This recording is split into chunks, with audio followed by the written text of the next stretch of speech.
Hello students, in this video we will discuss about definite integral. Now already we have discussed about the indefinite integral, but in this video we will discuss about the definite integral. As you know that in definite integral there is no fixed value of the integral.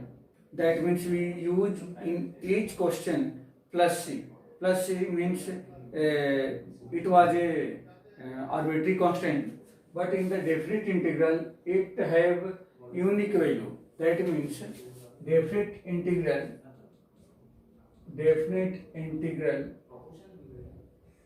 have an unique value.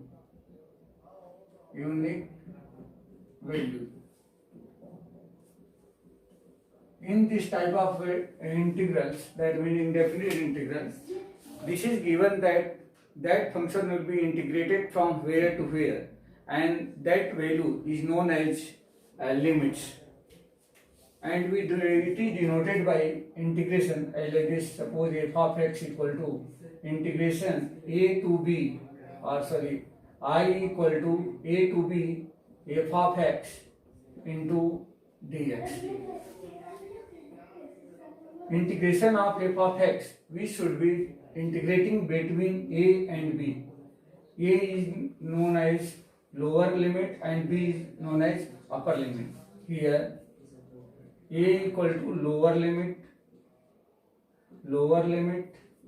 and b equal to upper limit.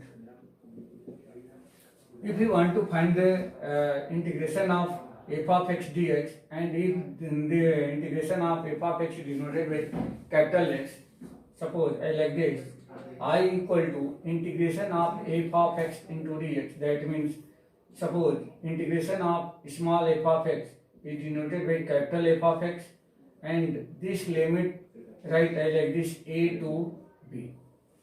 Now what will be answer? What will be value of this? So we can explain x replaced by b. That means this will be f of b. That means first we use the upper limit, then write minus sign. This is the always use minus sign, and again use the lower limit. That means f of a.